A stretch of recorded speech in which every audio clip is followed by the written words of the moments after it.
Hello, everyone, and welcome to Monday Night Travel with Rick Steves Europe.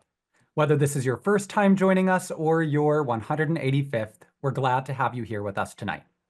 My name is Gabe Gunning, and I have the privilege of serving as your moderator this evening as we hear from Rick and Bread for the World President Eugene Cho about an update on the fight to end world hunger and how you can get involved. Now, without further ado, I would like to turn things over to our host for this evening, the one, the only, Rick Steves. Rick, over to you. Gabe, thank you so much. And it is really an exciting event that we have planned for you this evening. You know, we are all travelers in life, as in our travels, our itinerary can be la la land or it can be reality. And, you know, usually we have a little bit of both. And tonight, it's a little bit heavily stacked in the interest of reality. We're going to be talking about hunger, the reality of hunger, and how the United States impacts the fight about hunger all across our world. You know, I've had an exciting month. I've been traveling all over the country promoting my On the Hippie Trail book. And that was my coming of age trip where I got out and I discovered the reality of this world. I don't know if you can see it, but there's a first look I ever had at hunger when I was 23 years old. And a few years later, somebody gave me a book called Bread for the World. And this is a book that literally changed my life. It got me understanding the structure of poverty in a world that has so much affluent. It talks about hunger in an economic sense. It talks about hunger through the lens of my Christian faith. And it inspires me to make a difference in fighting hunger. So I joined Bread for the World 30, 40 years ago. And ever since then, I have been focused on the reality of hunger and how that intersects my life and our life as the richest country on this planet. A few years ago, as a lot of you know, I went to Ethiopia and Guatemala and I studied and I made a 1-hour TV show about that. Every Christmas, we have a fundraiser. And we raised more than $1 million with the help of a lot of our travelers out there to help empower Bread for the World to fight hunger. And just this last Christmas, we had over 5,000 of our traveling family kick in some money. I matched it, and together we made more than $1.2 million to give that power to Bread for the World, to take the importance of fighting hunger into the halls of Congress. And this was going to be a celebration. But of course, in the last couple of weeks, our president has really pulled the rug out from under the whole concept of our government funding aid to fight hunger. And we're going to look at that in the next hour. Monday Night Travel tonight, it has 3 points. We're going to talk about the harsh reality of hunger and why it exists and how to smartly fight it. We're going to think about how love thy neighbor and smart investment can work together. It's a beautiful thing about how American taxpayer-funded aid can both be an example of loving your neighbor, and it can be a good and practical investment of taxpayer money to make our world a safer place. We're going to talk about how Bread for the World advocates and speaks up in the halls of government for hungry people. And we're going to also acknowledge that fighting hunger is not a partisan thing. Bread for the World cannot exist without having both Republicans and Democrats at the table. And that's one reason I really appreciate Bread for the World, is because it's not partisan. It's talking about something really fundamental. So what we're going to do now for the next hour is go back and forth between clips that show in the field how hunger is being fought, and we're going to be talking with Eugene Cho, the president of Bread for the World. This first clip, and I'd like to travel with you to travel with me just for 3 minutes. We're going to go to Ethiopia and Guatemala. The message is how smart development aid from the United States can help empower hardworking locals. We're going to meet a farmer named Abdi in Ethiopia, and we're going to see how access to technology for small farmers makes all the difference. And then we're going to go to Guatemala, and we're going to meet Diego and Caterina, a Mayan couple who have education, who have healthy kids and their own farm. We're going to see living examples of how modern aid gives struggling people reason to hope, reason to work hard, and good examples about how our aid is well invested. The United States helps to fund the United Nations World Food Program, and that helps fund legions of hardworking people dedicating to helping fight hunger in the field. So we're going to see why U.S. policy matters. I know that our administration has called the people in USID corrupt. They've used the word like lunatics and radicals and criminal enterprise. I'd like you for the next 3 minutes to watch this clip. I've been there, I've seen it. It's not fraud, it's a practical investment in good people dedicated to making this world a better place. Here's a clip about the hope of fighting hunger. Thank you for joining us. This program is about how those in extreme poverty, the poorest of the poor, are improving their lives by addressing very basic needs. Progress is incremental, and it happens with a combined and coordinated effort. Smart non-governmental organizations, or NGOs, the support of local governments, development aid and fair trade policies from wealthy countries, and most of all, hard-working local people. In Ethiopia, Abdi and his family are a good example. While still poor, they have a more modern home and are actually making progress. Abdi explained how he's running a productive small farm, growing enough for his family needs, with a surplus to sell. He showed me how a tank he fills with manure produces fertilizer. At the same time, it generates methane, or biogas. Abdi can now fire up his stove and boil water without using firewood. He has light even after the sun goes down. His home is spacious, with windows for ventilation and a sturdy tin roof. The old kerosene lamp grows dusty, as this light is now powered by a solar panel. And the same panel provides enough juice to charge their cell phones. The family has worked hard and has enough food stored to get them, hopefully, through the hunger season. And a few sheep share the courtyard until they're sold at the market to boost the family income. Here in the highlands of Guatemala, an indigenous Mayan couple, Diego and Caterina, while still poor, are also gaining modest and dignified lives. They told me how, unlike their parents, they were able to buy their land and have diversified their sources of income, growing more crops than just corn and raising goats. An NGO from the United States helped them become landowners, providing a loan and a lawyer to get firm title. When asked how this house was better than their last, Diego showed us their concrete floor, electricity, a bedroom for the children, and running water. And their kitchen has an elevated stove equipped with a chimney. Around the world, great strides in fighting poverty are being made with simple technical upgrades. For example, smarter stoves. Less fortunate neighbors still have an open fire on the floor, wasting firewood and filling their families' lungs with smoke. Elevated stoves with chimneys allow women to stand rather than squat, are more fuel efficient, saving lots of trees, and make living quarters less smoky, avoiding lots of respiratory disease. Families like those we visited have worked hard. They've been provided not with charity, but with a path to development, and they seem to be flourishing. Charity is important for emergencies, but development aid is for the future. Today's development aid is smart. Rather than dependence, it creates independence. It breaks the cycle of poverty, connects people to markets, and opens the door to the benefits of capitalism. We're going to go to the next clip in a little while, but right now, I am really happy to introduce my good friend and a man I admire so much, the president and CEO of Bread for the World, Eugene Cho. Eugene. Hey, Rick, thank you so much for having me. This is, again, a true honor and delight.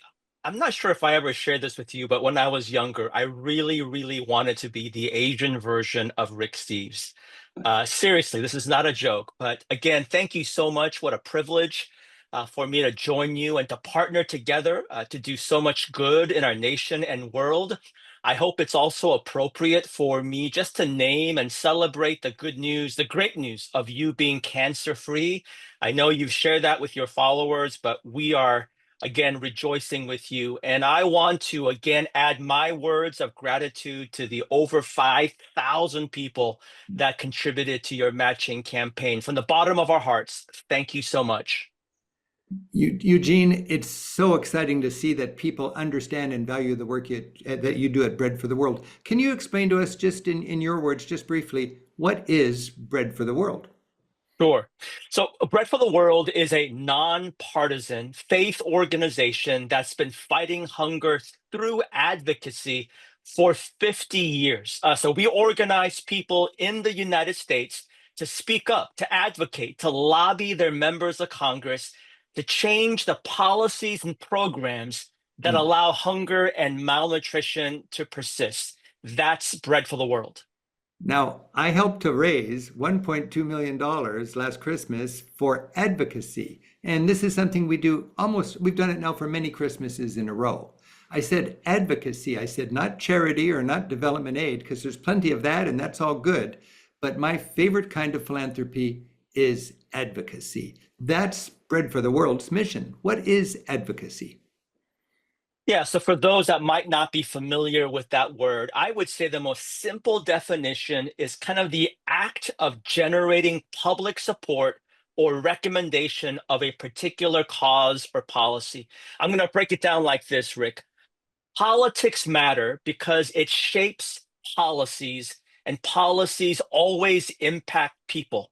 And more often than not, it's people that are vulnerable, that don't have their voices heard. That's why we need advocacy in this nation and around the world. So speaking up for hungry people, basically in the halls of Congress. Absolutely. Absolutely. Now, in normal times, Eugene, I like to put into concrete terms, okay, I helped to raise $1 million for Bread for the World. You know, what would you do with that? And given what's happening in our society today, how will that change? Or how are you going to put this money that 5,000 of us helped raise to good use now? Sure. So it's true. These are challenging times. I don't want to sugarcoat what's happening right now, particularly around this fight to reduce and help end hunger. But at the same time, while we're discouraged, it doesn't mean that we're going to slow down or change or even lessen our efforts. Actually, I want to come on record and say we need to intensify our efforts. We need to increase our advocacy. There's three major ways in which Bread for the World works. We do research and education.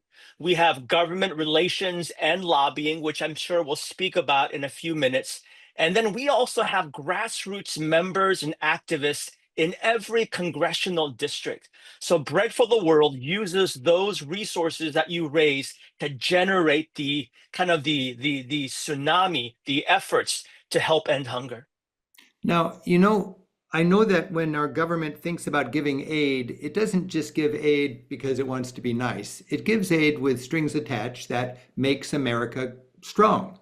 And that's always been that way. And our president wants it to be that way now. But my understanding is our USAID budget it's already directed in ways, it's shaped in ways, it's got priorities that are all about make America great.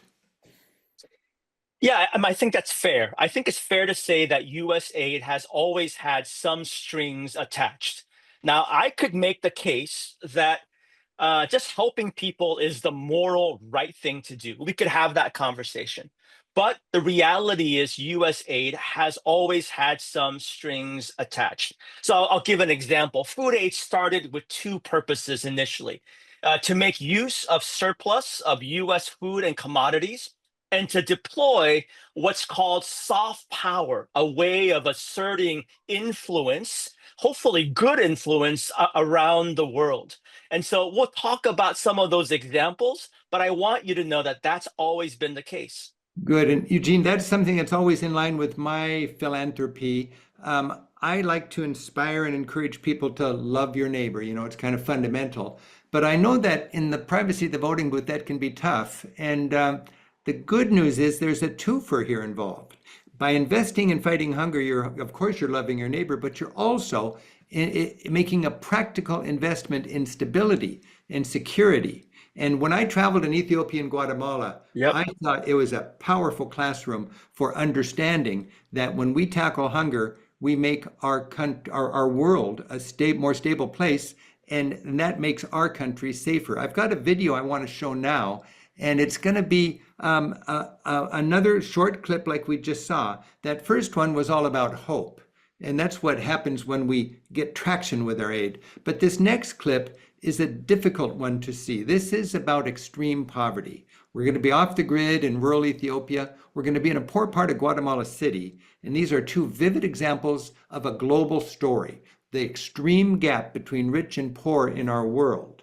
We're going to be talking about hope later, but I do think it's important to understand, and it's hard to understand if you haven't been there, the reality that 10% of humanity is living in what the United Nations calls extreme poverty, under $2 a day. So right now, I'm going to put the video back on and share this screen, and we're going to go to Ethiopia and Guatemala and look at the poorest of the poor. And these are exactly who is impacted when American aid all of a sudden stops.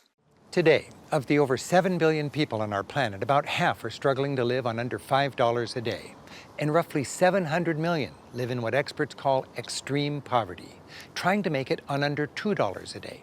Imagine, this cup of coffee cost me a day's wages in the countries where the beans were grown. But there are big changes going on in the developing world, where in my travels, I found hunger and I found hope. Extreme poverty is difficult to witness. Living on less than $2 a day looks about the same around the world. People live on a dirt floor, no electricity, no running water. If they're fortunate enough to own animals, they live together. With an open fire on the floor and no chimney, their homes are dark and filled with smoke.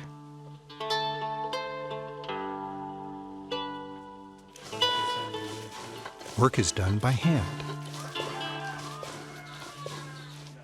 They eat 1 or 2 plates of a starchy staple a day, not enough for their children to grow healthy. There's likely little education, job skills, or understanding of good hygiene. The people in this family will probably never be seen by a doctor.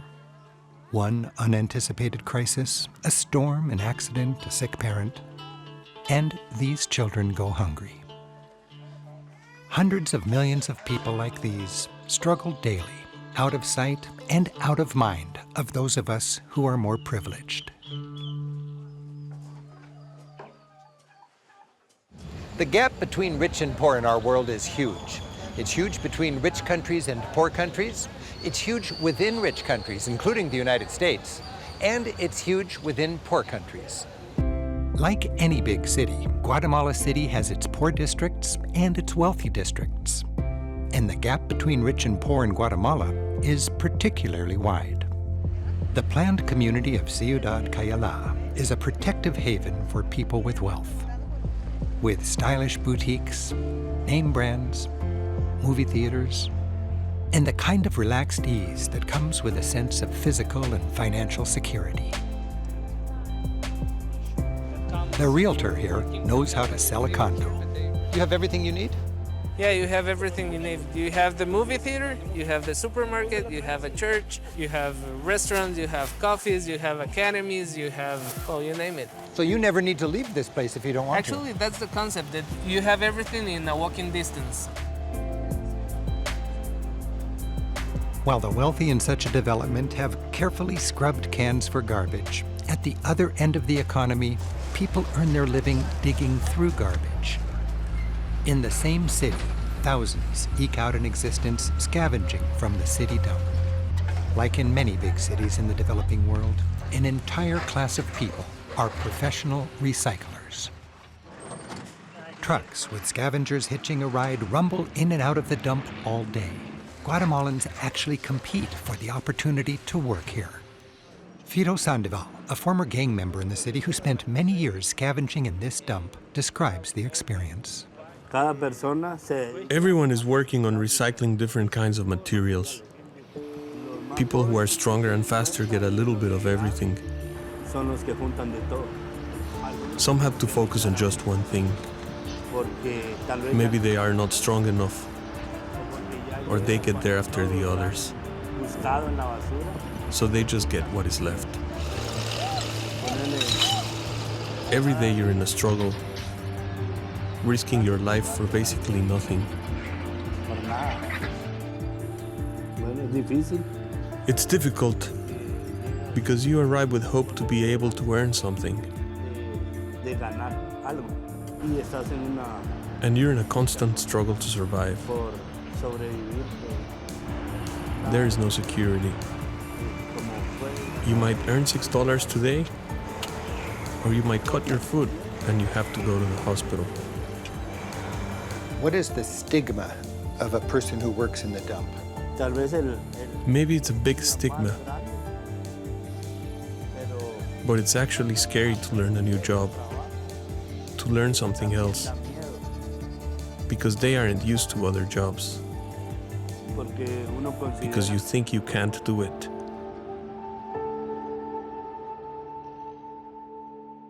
The adjacent community, one of the poorest in the city, is built literally on the dump.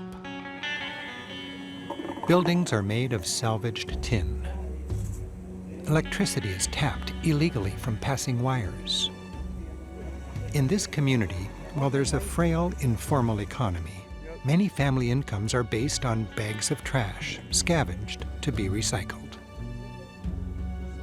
Homes are built with a mishmash of material, as parents work hard to provide the most basic of necessities. Discouraging as this may look, there is reason for hope.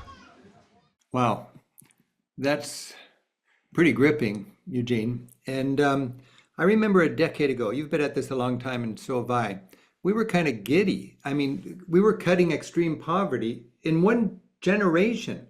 Extreme poverty, that's the 10% of humanity trying to live on $2 a day in today's dollars, was cut by 50% in one generation. And the trajectory was we were talking about beating hunger. And then in the last decade, because of external factors, it's called a hockey stick. That trend is ticked up. Can you talk That's a right. little bit about that, please? Yeah, Rick, there was a lot of hope that by the year 2030, we might move towards this ambition of ending extreme poverty around the world. And unfortunately, as you said, about 10 years ago, there was a regression. And in this particular work, we speak about it with the 5 Cs. And they all are words that begin with the letter C. The first one happens to be COVID. COVID really brought some incredible challenges to food systems around the world. Climate change is the second one. I know there are people who argue about climate change in the world, but when you speak with people directly that are impacted around the world, especially smallholder farmers in Africa, they will tell you that climate change is the biggest force that's impacting their lives. The third one is conflict and war. The fourth one is rising costs. And then the last one is corruption, the 5 Cs. And I want our listeners to know that the US has made it a priority to be a leader in addressing all of these on a global scale. USAID began in 1961. They were a tremendous contributor to that statistic that you had mentioned about halving extreme poverty around the world. But you and I are not the only ones who think favorably and supportive of foreign aid. The Secretary of State, our current Secretary of State, Marco Rubio, he actually said this in 2017, quote, "Foreign aid is not charity. We must make sure it is well spent, but it is less than 1% of budget and critical to our national security." So he got it then, and we're praying, advocating that he gets it now and really continues to embody it. I know I can get a little wonky, but I'll just share one more statistic here, Rick. For every $1 the United States spends to prevent conflict, just as one example, it saves an estimated $16 Wow. in response cuts. So in other words, we're trying to work upstream so that the impacts downstream could be beneficial, not just for countries and communities, women and children and men, but also benefits the United States as well. So right now, Eugene, in the Doge department, they're trying to zero out the money we spend on development aid overseas. And if they do that, I understand we might save about $40 billion. That's a lot of money. But for 300 million people's security and for a world that is the stability of the world threatened by extreme poverty, considering what that money can do, it's just breathtaking. Beyond the obvious human suffering that we can alleviate, what is Sure. the impact or the cost of zeroing out U.S. foreign aid? Yeah. Well, first of all, Rick, I just want to say, you know, the principle of wanting a more efficient government, a more efficient spending, I'm all for it. No one expected Doge to use a sledgehammer when we thought there was going to be a scalpel, if you will, to do some of that work. Now, I'm not sure if you can see this, but I'm just going to show right now. Here's a penny. This penny represents basically the 1% that we utilize for foreign aid in our nation. But when you ask what's the effects, the impact, astronomical, devastating. I'm just going to share a couple statistics and I'll just share one story with you. Buckle up. Here's the impacts. People estimate that 120 million girls might be denied an education due to the USAID cuts. 120 million girls. One more statistics. The USAID, what happens is that it threatens HIV treatment access for 20 million people, including 500,000 children around the world. You spoke about extreme poverty. This year alone, if the administration, the Secretary of State, if they don't restore a significant part of US leadership on international humanitarian funding, they're estimating that 5.7 million more Africans will be pushed into extreme poverty. Now, I'll just share one story because I know these statistics can be a little overwhelming. You know, this week, just randomly, I got a text from an old friend of mine from some years ago. I hadn't heard from him in some time, and he sends me this text.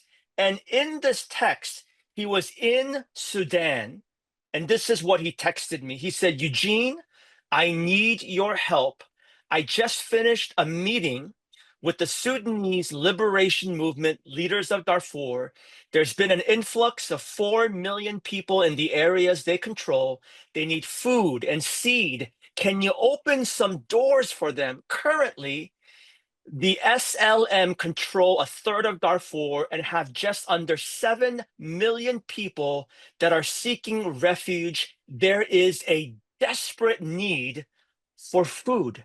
Now, here's the connection, and I'll end right here, Rick. The connection is, as a result of the cuts at USAID, 90% of the grants or the projects have been terminated. It just happens to be that in Sudan, they closed about 80% of the feeding kitchens in Sudan. So connect the dots. This is not just about Elon and Doge trying to do their thing.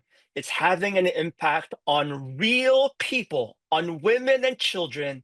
And for me, as a person of faith, this is people that are all created in the image of God. You know, it is interesting to think that there's all this global jockeying. When I was a kid growing up, there was a competition between the USSR and the USA to win over the hearts and shape the future leaders of countries by helping them have our values. And today, when we pull out of the world, there's still that same hunger for need, for somebody to come in and inspire and lead. And I understand China has a different approach to soft power than we do here in the United States. And they've got an aggressive policy, and they will quickly come and fill the void that we leave. Well, Rick, this isn't going to happen tomorrow or next week. It's been happening, and it's been happening now for some time. And so, if the US pulls out and we lose our commitment to relationship building, which I think is another phrase for soft power, it's about building relationships. Mhm. You and I have traveled to many places around the world.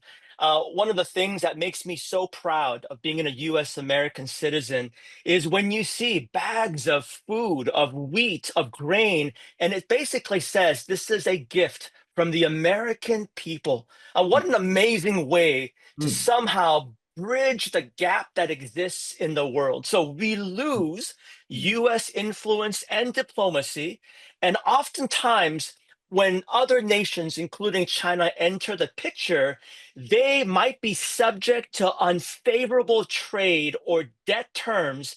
And this is happening right now. Most folks don't realize that China actually happens to be Africa's largest lender right now. You know, Eugene, when I think of the money that our taxpayers give to our government and they allocate less than 1% of the budget for foreign aid, it's not money going directly into helping hungry people. It's money going in grants to the World Food Program and to other companies that are already working with local organizations to, isn't it more empowering existing organizations? How does that work, Eugene? Where does the Sure. cash go? Yeah. Well, it's both. And I think this is, if we're just being honest, this is an area where there could be reform and review, right? We spend a lot of money. I'll give one example. I'm kind of digressing, but this is really important. Of the 40 or so billion dollars that we spoke about earlier, that's invested by USAID, $2 billion actually goes to purchasing US farming commodities that are used to help feed people around the world. So when they create a budget, you're right. It gets invested in multilateral agencies like the WFP, the United Nations. They also work with NGOs, both here in the US and around the world, like CARE and World Vision and Save the Children.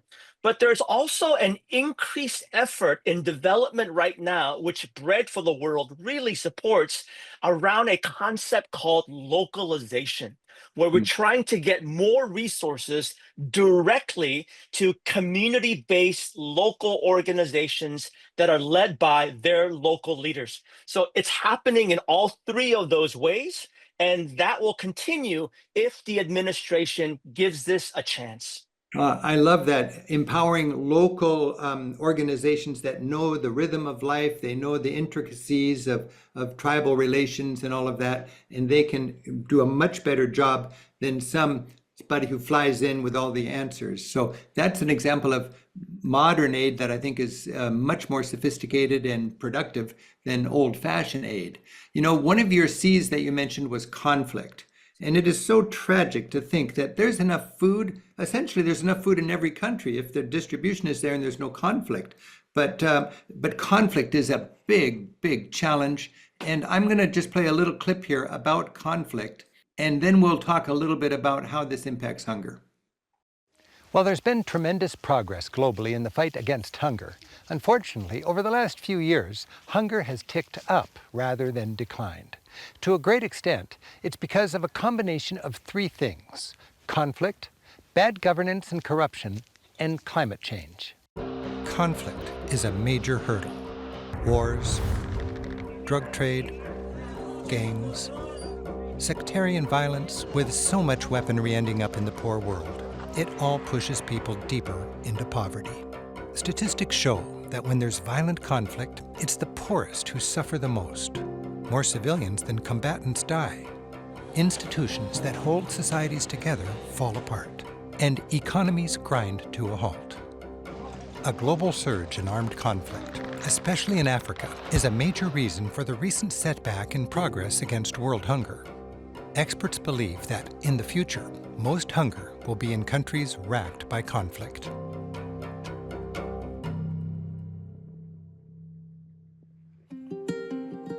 Conflict and exploitation have a long history. In Guatemala, the ruins of magnificent temples are reminders of a grand civilization that thrived here centuries before Columbus. But Spanish conquistadors subjugated Guatemala's indigenous people. Today, the descendants of the people who built those temples are the poorest people in the country. The city of Antigua was founded by those European conquerors in 1543 as their capital of Central America. It was the hub of a colonial system designed by Europeans for exploitation. The main square reflects the structure of that repression. The palace and military headquarters, Catholic Church, local government, and the trade center. It was all designed to control the people who lived there and export their natural resources. And while pleasant today, this square was notorious as a place where indigenous people who caused trouble were executed. Central America's eventual independence from Spain led to an unholy alliance of international corporations and corrupt local governments. The era of the so-called banana republics. Entire nations became essentially company farms designed to export their basic crop, raw, to developed nations. When landless peasants organized for land rights, there were inevitable civil wars. The people buried in this remote Guatemalan cemetery all died in one such war, which raged for 36 years until 1996. It was portrayed in the United States as a war against communism. But people here saw it as about economic justice and land rights for the country's poor. Though overgrown, the memories are still raw. This man, at the tomb of his father, described how he was one of 200,000 who died in a war about rights to own land. I just want to repeat that line. 200,000 Guatemalans in our lifetime died in a war about the rights to own land. Who were the sides? Well, it would be landless peasants, of course, and international corporations, of course. That's the dynamic south of our border that it's hard to hear. It's hard to understand. And I remember when I was there doing this, it's just stoked the fire inside of me to inspire people to travel firsthand to know what is the reality of people south of our border. This economic dynamic played out in so many countries, and its legacy continues. Colonial systems evolved into systems of economic dominance by local elites. To this day here in Guatemala, a handful of wealthy families own most of the good land and dominate the economy. Eugene, when we think about conflict and how it relates to hunger, what comes to mind today in our world? There's just too much of it. I mean, that's the first thought that comes to mind. Right now, approximately 158 million people suffer because of war and conflict around the world.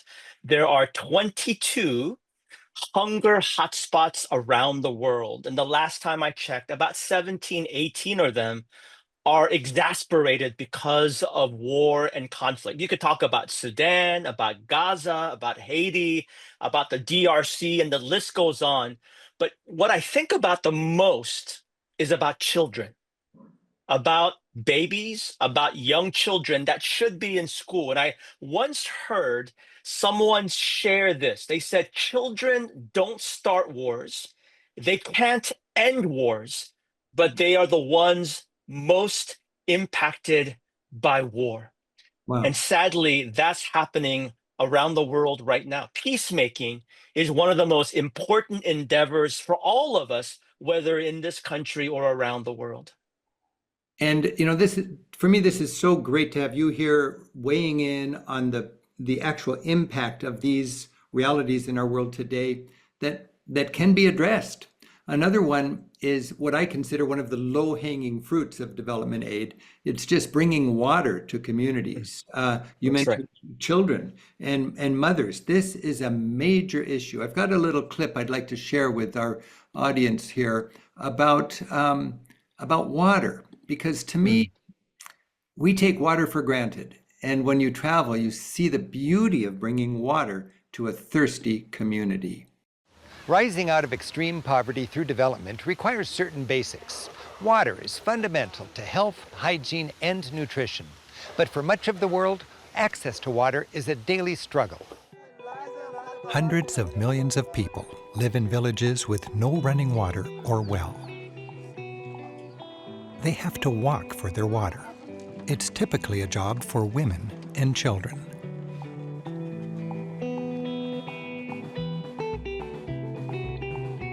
Here in Guatemala, laundry day without running water means these women have to leave their family, interrupt their farm work, and trek 3 hours to this dirty pond.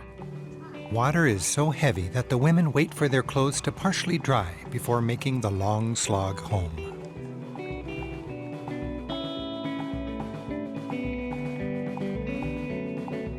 Development is incremental. These villagers have the relative convenience of public spigots in each neighborhood. They gather on certain days at certain times when water is released. For many, having a tap down the street running just a few hours a week is a blessing. A vital step in development is building water infrastructure. This Ethiopian village got a well last year thanks to an American NGO whose mission is to do exactly that. Wells like these cost about $4,000. Today, with a neighborhood well, these people no longer need to walk hours a day to get their water. Modern aid projects are not simply given to a community. Experience has taught development workers that locals who own these projects take better care of them. They work with the NGOs to build the projects. This pump is community-owned. A locally elected committee manages it, and each family pays about $1 a month to maintain it. With ownership comes responsibility and good stewardship. Water infrastructure divides the poor from the extremely poor. Having to depend on river water means farmers and families are dependent on rain. River water may carry waterborne diseases. With safe water reliably available right in the village, there's better hygiene. Families are sick less often, children have more time and energy for school and work, and moms have more time and energy to nurture their children.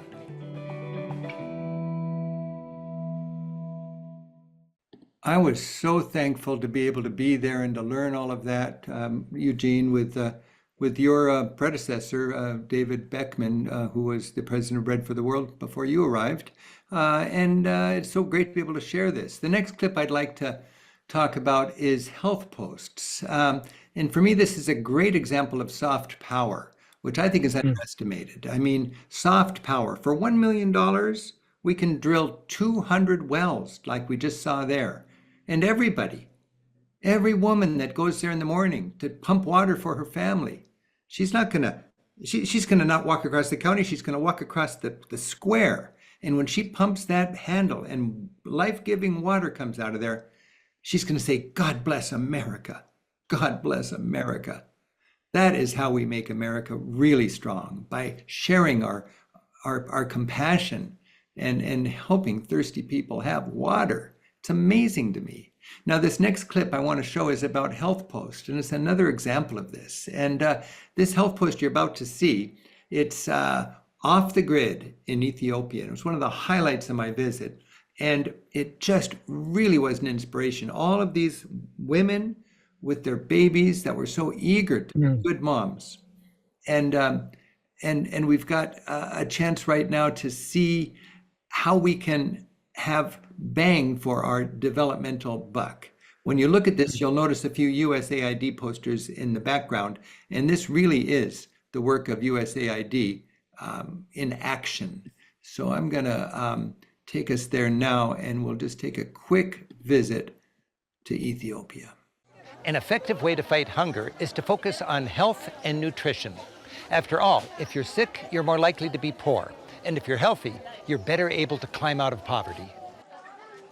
In many developing countries, the government, often with the help of the United Nations World Food Program, maintains health posts like this one in Ethiopia. Extremely poor people have no money for health care. But this health post provides the basics in the village for free.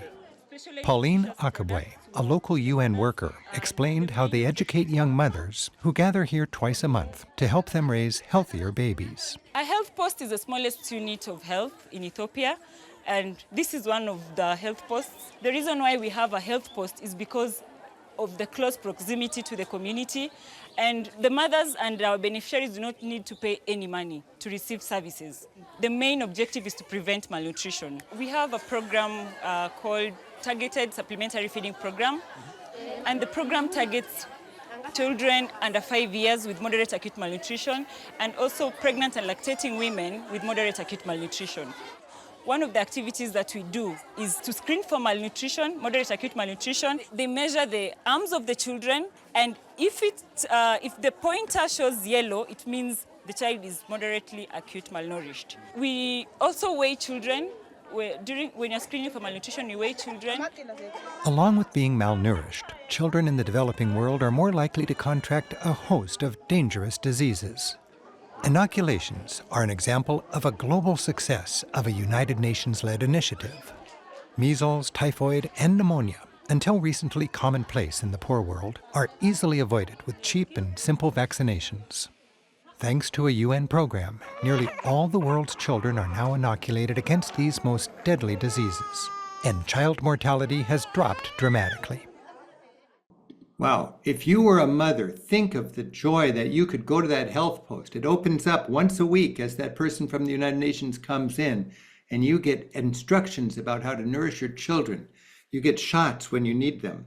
You know, the new development aid is smart because it invests in women. Women are the responsible people in the villages in so many cases, and women get the aid because that's where the aid gets traction. This next post features the director of the World Food Program in Guatemala, Laura Mello. And she's an example of a dedicated person like the people in USAID who are now going to lose their jobs. And she is driven by love, not by money. It's a dangerous job she's got. And if you can think of these people, they're being called fraudsters and criminal and radical lunatics. I'd like you to see Laura Mello here because she epitomizes the caring person from the first world, dedicating her career in the global south to make this world a better place. Check this out through the eyes of women in the developing world. Throughout the world, it's the women and girls who have fewer opportunities and endure the brunt of poverty. They eat last. They have babies early. And boys get priority for education. Ultimately, it's the women who take care of the children and are most responsible with the family income. When women have an education, legal rights, and employment, they are empowered. Experience has shown the importance of relying on women to spearhead development projects. One of the reasons we know that it's worth investing on women is that women always put the care of their families and their children ahead of themselves. So for us, it's very important to ensure that we educate women, that we give women a voice, and that translates in empowerment of women, money, and therefore development of their family and their children. If we want to be successful in terms of addressing poverty, hunger, malnutrition, we know we have to work with women because that will translate in development of the full community. In Addis Ababa, a local NGO called Women in Self-Employment is helping Ethiopian women develop small businesses. These women are taught basic workforce skills and are given vocational training. In a place where any solid job is a good job, these women learn to sew. They gain skills to join the hospitality industry. And they learn to be computer literate. Organizations like this are in the business of producing success stories. And judging by the smiles here and the quickness with which these students embrace an impromptu opportunity to dance, this one's doing just that.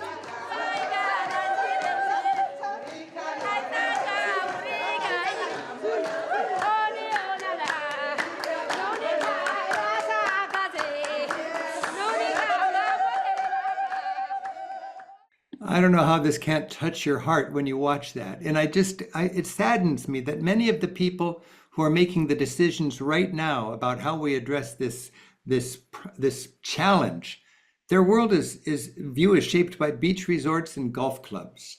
We need a worldview shaped by travel, people that know what's happening and what is the commitment and the hard work of people whose lives are so disadvantaged. We see that when we travel, and we know that that's where these dollars are going. The salary of a worker in the developing world for USAID, it's probably about the same as a school teacher, and they are working very, very hard. I want you on this next clip. It's about the importance of education. To look at the children here, think of these students, and think of them as if they could be your own daughter or son. And especially, again, look at the girls, long disadvantaged in education. This is critical for development, and it is the power of our aid that helps design and make possible education in the developing world like this. And this is how we shape future leaders for these developing countries.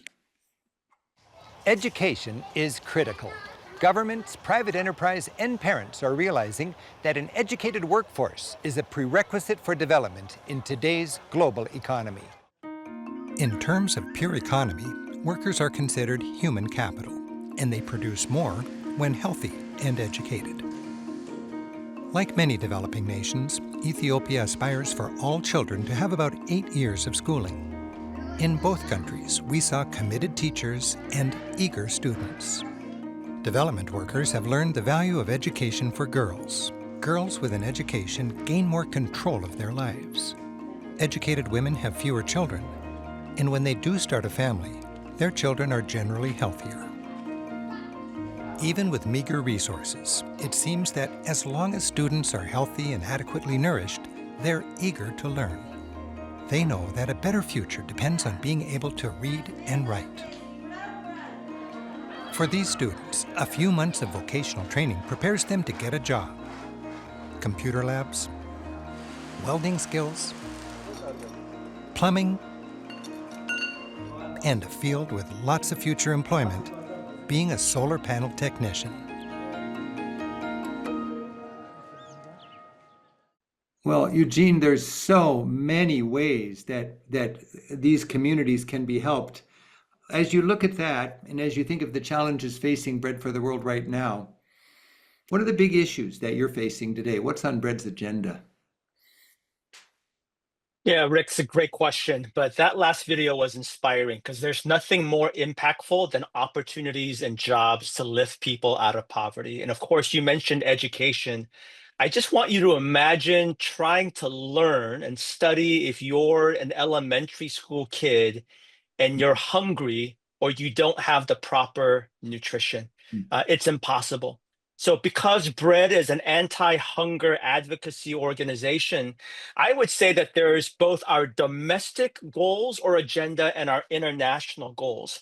For international, I think you've heard it very loudly that we're committed to protecting foreign humanitarian aid.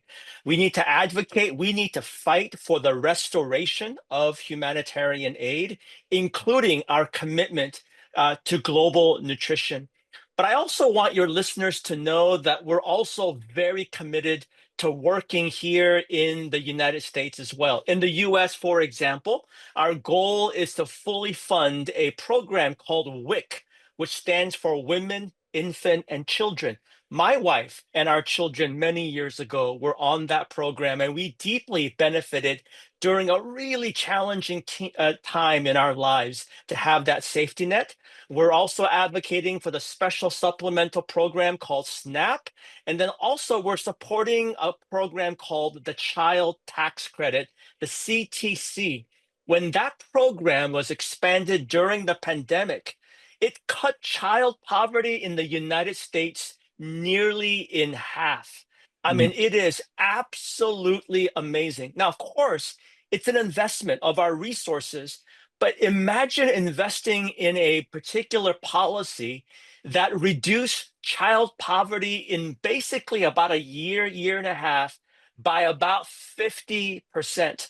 All of these things are part of our agenda called Nourish Our Future.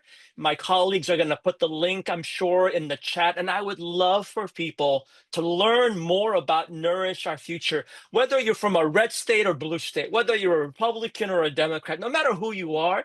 I think we can all agree that we owe it to our children.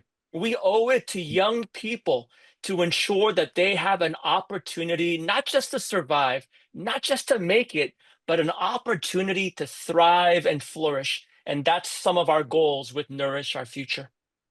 You know, Eugene, you have to so artfully be at the table in Congress as Bread for the World. And I just think it's so important that when decisions are made, there is a lobbyist, and that's not a good or a bad thing. It's a thing. It's somebody who speaks up for other people or for needs. And you are lobbying for hungry people when you sit down there, and you have to inspire and educate Congress people to vote what is right for them and for their constituents, and in their judgment, what makes our world and our country a better place. We're going to meet a couple of Congress people right now. Can you set this up, the importance of the bipartisan aspect of Bread for the World and the importance of your relationship with people in Congress, and then we'll run this clip. Well, I think you answered that question, Rick. It's so important during, and especially in a polarized landscape, that we need supporters on both sides of the aisle. And I'm not here to demonize one side or the other. No one is calling their member of Congress and saying, we want children to go hungry. So we have to build relationships on both sides. I've got two clips for you. One is from Senator Todd Young, a Republican from Indiana, who's become a champion, particularly around international aid, for which we're grateful. The second video is from Senator Sherrod Brown, a Democrat from Ohio, and both of them will speak to us about why our voice as citizens really matter in our nation. All right. Thank you, Eugene. Hello, I'm Senator Todd Young. Over the years, I've received countless letters from members of Bread for the World. Many of these letters are personalized and ask me to support specific policy solutions to the problems of domestic and international hunger and food insecurity. I've been moved by these letters, and I've learned from reading them. Messages like these are important in helping elected officials discern their own stances on critical public policy issues. So I'd encourage you to keep your letters, your phone calls, and your visits coming. You're making a difference, and I appreciate you taking the time to communicate with me and my team. Thanks so much, and God bless. I'm Sherrod Brown. It's an honor to represent Ohio in the United States Senate. Bread for the World, as some of you know, is an organization near to my heart. My values mostly came from my mother. My mom grew up in a small town in Georgia. She was offended by the racism in Georgia, the Southern brand of racism, when she married my dad after meeting him at his soldier's dance when he came back from World War II, meeting him in Washington, and moved to Mansfield, Ohio. She was bothered by the racism, the Northern brand of racism, and she was involved in the YWCA, whose mission is to eradicate racism and empower women. And she dove headlong into two other organizations, Habitat for Humanity and Specially Bread for the World. Through our little Lutheran church in Mansfield, St. Luke's Lutheran, she was the activist for the whole community, really, for Bread for the World. She encouraged all of us to write letters in the collection plate, got others to do it. Really, her activism really did make a huge difference. So I thank you all for that activism. These letters that you write, they make a real difference. In his letter from the Birmingham jail, Dr. King wrote, "Human progress never rolls in on the wheels of inevitability. It comes through the tireless efforts and persistent work of men and women willing to be co-workers with God. It's up to all of us as citizens, as leaders, as members of our churches, as activists in our communities to push our country forward. Thank you for your work. Thank you for your activism." And I'd like just to take a couple minutes to meet Samantha Powers. And I just saw this clip, and she was a former head of USAID and a former United States ambassador to the United Nations. but we can learn from her passion here about the importance of this work and the work that Bread for the World is doing. Hello, everyone. I feel very privileged to speak with you here at Bread for the World's annual Advocacy Summit. Your advocacy comes at a very important time. A global food security crisis, exacerbated by the climate crisis, historic levels of conflict, and the lingering effects of COVID-19, has put 164 million people at risk of severe or crisis levels of acute food insecurity. That's a 92% increase from before the global pandemic. For more than 40 years, Bread for the World has relentlessly advocated to feed people in need. Your work is saving countless lives. I will offer just one recent example. Last fall, when the United States Congress began negotiations on a national security supplemental that would give us the resources to meet this skyrocketing need, Bread for the World jumped into action. You engaged your membership, over 300,000 individuals, churches, congregations, parishes, and partners, to advocate, to give, and to pray. Through months of uncertainty, you maintained an unrelenting voice as you asked just one thing, that we help feed the people who need it most. And you not only mobilized your supporters, you coordinated with more than 75 NGOs to support this vital supplemental. Your efforts, which were a key factor in mobilizing broad bipartisan support for the supplemental, will help USAID continue to support these needs in places around the world. Surging food aid to places like Gaza, Sudan, and Haiti, where conflict has driven millions of people to severe hunger. Southern Africa, where El Niño is contributing to severe droughts and farmers are working to feed more people in a tougher climate. And of course, Ukraine, where we are supporting Ukrainian farmers to withstand Putin's brutal attacks and continue to drive their economy by exporting grain to markets around the world.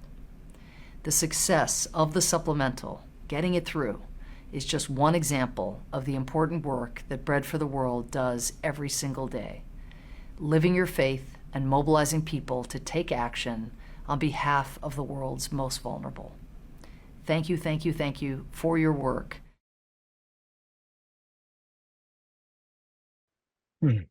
So that is quite a testimonial to the value of the work of Bread for the World in helping remind our government that we need to support this kind of work at home and abroad.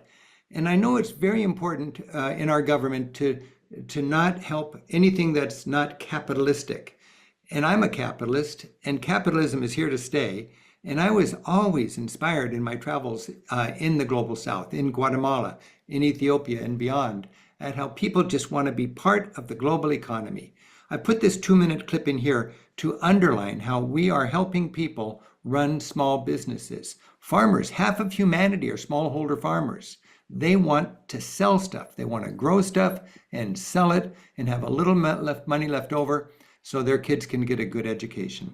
I'd like you to just check this next video out about how we can help people be good business people south of the border. While big agriculture, like sugar and coffee, is well connected with the global economy, a formidable challenge in the fight against poverty is for landless family farmers to also get into the game. High in the hills of Guatemala, an NGO has helped Pedro and Ana buy land and counsels them to maximize their yield and profit. Pedro used to leave his family for work in the coffee plantations. He still works hard, but now he's independent. The loan's paid off, and he owns the land. Through the NGO worker, Pedro shares his story. Contento, alegre, porque antes no había terreno. Ahora, gracias a Dios, por la arvea, ya tenemos un poquito de terreno allá arriba, vamos a comprar. Porque hay una pobreza entre la familia. Ahora, poco a poco, estamos remendando, pues. The NGO helps them to find the land and to have the lawyers for all the local papers, so they own the piece of land. So no sugar plantation can come here. He's got this land for his family. He has his land for his family, yes. And his son will have the land when he is finished. They will stay here instead of going to other places. So they will be with the family all year round. So the landless farmer is a migrant farmer. He leaves his family to cut sugar cane or work in the coffee plantations. Yeah. Ana and Pedro's main crop? At least right now, it's not corn or beans like you might guess, but snow peas. Pedro, ¿ustedes comen estas alberjas aquí en el área? ¿En la casa? No, entonces ¿por qué las siembra? Solo para vender. Okay. No, they don't eat it here, but they grow it for selling. That's the main business. It's not what the locals eat, but what international demand and prices make most profitable. And right now, that's peas. Throughout the valley, farmers like Pedro are bringing their bags of peas to the weigh station to sell to a middleman or exporter. These peas are export quality, carefully picked, and put into crates with all the children helping. And within a short time, they're off to the market. Much of this shipment will end up sold in England. It's a long way from Pedro's pea patch to the supermarket in London. Eugene, when you see these clips, you must be thinking, I wish everybody could have a firsthand experience to understand the challenges that you have in fighting hunger in a world where there's so much wealth. Can you share 3 myths that really are prevalent when it comes to Americans trying to understand foreign aid? Sure. I'll try to go about this as quickly as I can because there's several myths. And as you and I know, we're living in a time of a lot of misinformation and disinformation. So here's myth number 1. People believe that a huge part of the US budget is comprised of foreign aid. And as I shared with you earlier, think about that penny. Foreign aid is less than 1% of the federal budget already.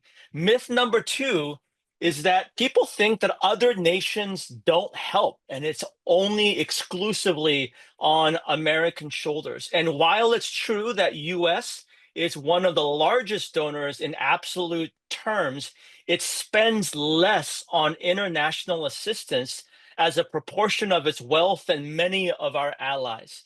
Number 3 is that there's a myth that foreign aid or USAID is fraud and waste. And you've spoken about this. I am not here on this call trying to say that foreign aid in the US is 100% accurate. Of course not. It involves people. It's going to be complex and messy. Nothing is perfect. But on the whole, we know without a shadow of any doubt that foreign aid is efficient and effective, and it is transformative.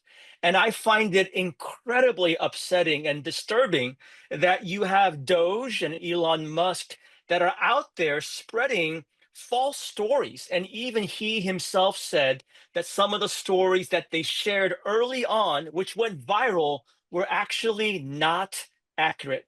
So those are 3 myths that I would love for people to understand. Thank you, Eugene. And now I think we have an opportunity to answer a few questions, and there might be a few more myths that you can deal with. Gabe, can you join us, please? All right. Thank you so much, Rick and Eugene, for that presentation. On behalf of everybody in the Q&A, there's a lot of people thanking you for the work and also this presentation that kind of has one hand with a grip on reality and another with a grip on hope. And people have really appreciated that. And we do have some questions. Colleen is wondering if I know that your work through Bread for the World is you are, campaigning in Congress and the administration. If you are running into a brick wall with the current administration, are there any other kind of creative solutions? How can we help development aid if we're unable to change the perspectives of those few leaders at the very top? Sure. No, it's a fair question, and it's an important question. And again, I want Rick and Gabe, you and listeners to know this is a really challenging moment. There's no ifs, ands, and buts. There is a crisis that's happening. But I think of four things that come to mind in terms of our strategy. Number one is that we need to continue to exert and ask Congress to embody their leadership. And so right now, I have a team of our government relations, our lobbyists that are meeting every single new member of Congress right now as we introduce our hope, our agenda, our priorities. And then, of course, we're building and continuing our relationship with many members of Congress that have stood up for international aid in years past as well. So that would be one. The second thing is, as strange as it may be, we are working to build a relationship with the administration. We're asking for meetings with President Trump. We're asking for meetings with the vice president. We're asking for meetings with the Secretary of State Rubio. The White House has a faith-based office. There are some people that are part of the advisory board that we know. And so we are trying to build this relation to say that the United States has had decades of bipartisan support for international aid. The last thing that I'll say is just common sense approach. Like, we know that they're never going to go back to what it was a year ago. But I do believe there is going to be an important conversation on the reconstruction of international and foreign aid. That's what we have to be ready for. At that moment, we've got to be advocating for women. We've got to be advocating for climate change. We have to be advocating for smart nutrition investments and so forth. It is discouraging, but the truth is, it's not over. And I truly, truly believe it. The last thing that I'll just share, Rick and Gabe, is that a painful lesson that I learned in this work is that it doesn't happen overnight. Advocacy doesn't happen overnight. We got to keep being present, be persistent, show up, never lose hope, and keep advocating. Thank you, Eugene. We also have Karen. So thank you for sharing what you all at Bread for the World are doing and your strategy. To kind of build on that, Karen and many of the others have been inspired by this presentation, and sometimes it can feel overwhelming to see all of these problems and not know where to start. So what would maybe be the 2 or 3 specific actionable things beyond, of course, donating to Bread for the World? We have a link in the chat. Beyond that, what are maybe the 2 or 3 actionable things that you would tell our viewers are most high impact to start with? So I'm not sure if folks know this, but in the last month, Congress has received the most number of communications from constituents in the past 2 decades, from what I believe. I mean, there's been so many communications, and we have to keep it up. And so I would say we have an action alert at Bread for the World. There should be a link that my colleagues will share. Click on that link, send a message to your member of Congress. And here's the thing, don't just do it once. Keep reaching out to them. Maybe get on a call and call them and say, introduce yourself, why it matters to you. Write a letter. As part of our offering of letters, get your congregation, your book club, your whatever it might be, get your communities involved. That would be one, is we've got to take action.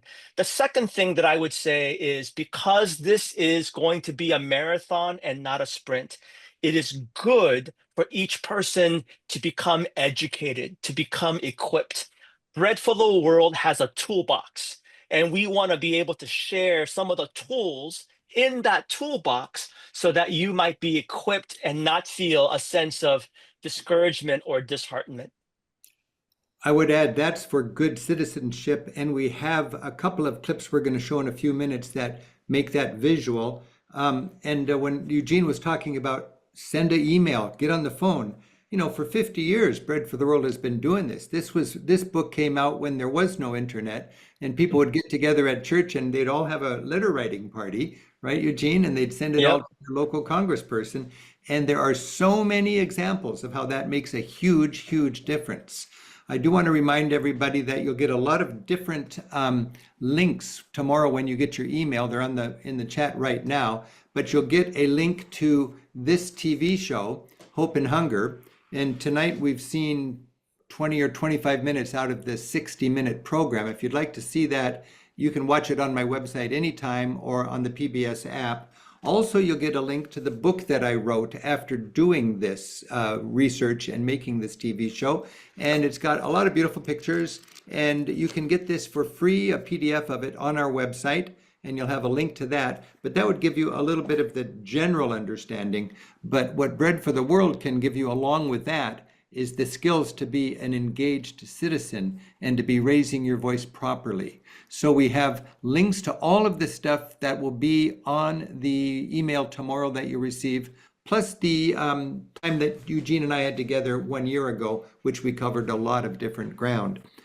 Gabe, we probably have time for one more question, and then I'd like to get back to those 2 clips that are remaining. Yes. So before I get to the final question for you all, one common question in the Q&A was, how can I find the recording of this conversation later? I want to share it with people. We would be over the moon if you wanted to share this with friends and family of yours, or send it along to your representatives. A reminder that the recording will be available in 24 hours. It'll be on the Monday Night Travel webpage on ricksteves.com, and also on the Rick Steves Travel Talks YouTube channel. Those are the 2 places where you will be able to find this recording in 24 hours. And Rick and Eugene, the last question for you, Marty just simply wanted to know, how do you keep your hope alive when things seem dire? Rick, you go first. My hope is I'm a citizen of this great nation. I feel, as a taxpayer, a person who wants to be proud of my country, as long as I live here, I'm going to take responsibility for, as best I can, to have our government's budget represent my values. To me, our national budget is a moral document. And as a person who believes in the value of travel, if everybody could walk where I've walked over the years in Central America, in Sub-Saharan Africa, in Asia, and if they could see the humanity of it, and if they could see people dedicating their lives to make a difference, they'd be right on board with Bread for the World, exactly like I am. I'm not any more sensitive or bigger heart than anybody else. I just know this little girl, and I know what it means for her to have running water. And I know that for the money we spent in Afghanistan, $2 trillion, we could very have easily conquered hunger on this planet. That's for real. But, we invested it in something that actually hurt our goodwill. We need goodwill. We need to be engaged in this. And I find so much meaning out of speaking out for this and learning. And it's always been hard. Eugene didn't take the responsibility of running Bread for the World because it was an easy gig. I don't know if he knew what he was bargaining for when he took this, but he's not shirking this. And the least we can do is support people who are dedicating their lives to do it. I always say it's not a charity, it's a service. If you care about hungry people, you could fly down to Sudan and put on a flak vest and dodge bullets and try to help people. Or you could fund people who are already down there who are pros at it. And how do you do that? I do it by supporting Bread for the World, because Bread for the World effectively takes my philanthropic dollar and multiplies it hugely by leveraging our government to be tuned in to the value and the practical investment of foreign aid. So that's why Eugene and I are kindred spirits, I think. Okay, winded. I'm sorry, Eugene. I'd like to hear your hope. No, that's amazing. Thank you, Rick. Gosh, that was inspiring. Gabe, 3 quick things for me. 3 really succinct answers. Number 1 is that we're never an island to ourselves. The fact that you have thousands of people on this call that care, wow, that is incredible and inspiring.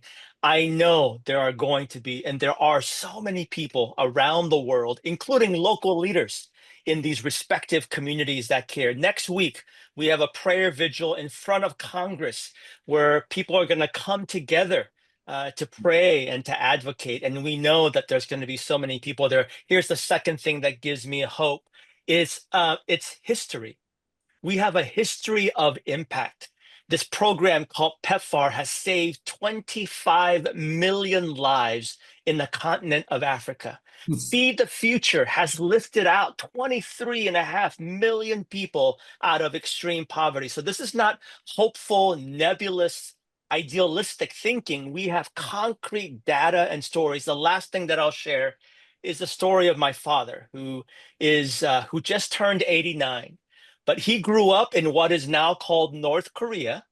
And because he grew up as a child of war, he still remembers stories of pulling out grass from the ground to consume because it was the only thing that could satisfy his hunger pangs. He still shares stories of being in a refugee camp, separated from his family during war. And he shared that story with me only a few years ago. And when I asked him, why haven't you ever shared that story with me? In his imperfect English, he said, some things too painful to share. The sad part about this story is that they're not just stories from 80 years ago, they're happening now, and we can make a difference. I'm grateful that there were people in my father's life path that supported him, advocated for him, encouraged him, and we can do the same, and that gives me hope. Wow. Well, I haven't heard that story about your father. Now I can understand a little more, along with your Christian faith and your family story, why you care so deeply about this. Hey, it's very trendy right now in our country to make America great. We've just elected a government that's all about making America great. The next 3 minutes clip, to me, is a great example of how we can make America great. Please check this out and think about it in the context of Make America Great. The impact of big issues like these, globalization, conflict, climate change, it seems beyond any one individual's control. But when we act collectively, we do make a difference. Walking with people like Anna, Abedi, Lisa, Diego, Marta, the hardworking people who make the developing world develop, shows the human value of tackling hunger. And the uptick in extreme poverty in recent years has made fighting it more urgent than ever. Traveling through Ethiopia and Guatemala, witnessing both the lives of people in extreme poverty and the economic realities of our world, makes me consider my relationship to it all. Why should I care? What should I do? How can I, as an individual, make a difference? Like many people, I want to do something to reduce the obscene gap between rich and poor. But we can also go beyond our own modest individual efforts and support a much broader solution. That's exciting, and it's an opportunity. America spends $700 billion a year on our military to make us safer. That's hard power, and hard power is necessary. But it needs to be complemented by soft power. Soft power is investing in development, diplomacy, stability, and that also makes us safer. Soft power is real power. It's good for our national security. For example, for the annual cost of one extra soldier deployed overseas, we could dig 100 wells in thirsty villages. It's a societal choice we make. The accepted goal among wealthy nations is to invest around 1% of their GDP for development aid, and lots do. While many Americans think we're giving far more than that, in reality, the United States gives less than a quarter that amount.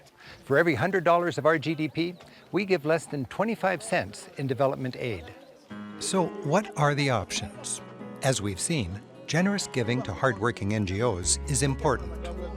But when it comes to fighting poverty and fostering development, smart U.S. government aid programs and fair trade policies have a far greater impact than all philanthropic efforts combined.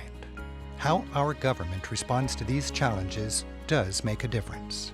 And when we act together as a nation, there's certainly reason to hope.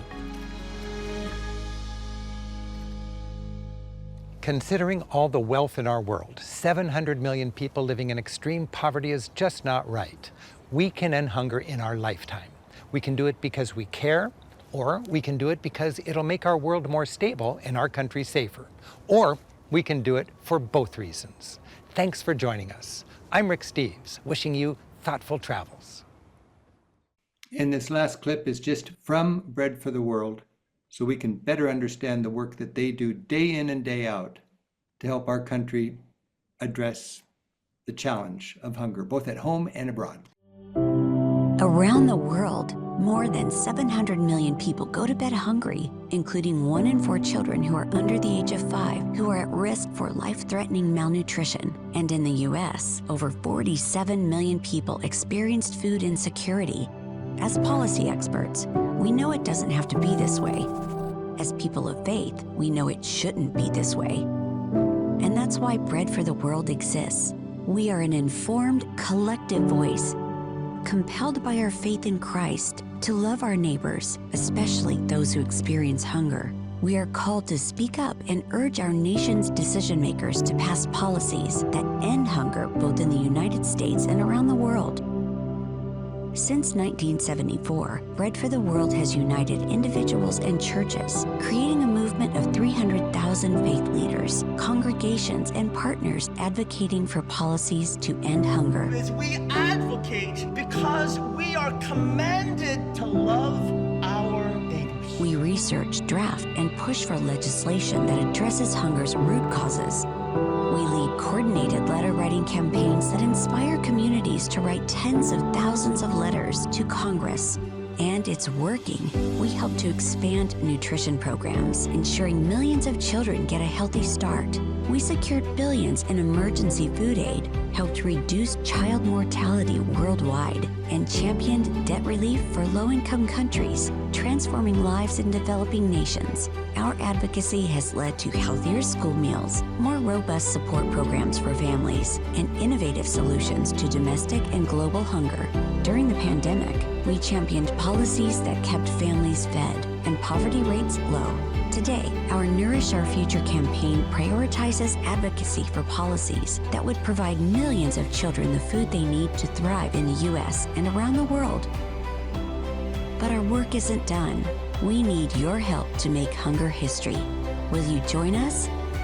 Will you speak up to make hunger impossible to ignore? Will you pray for those in need and give to support our work?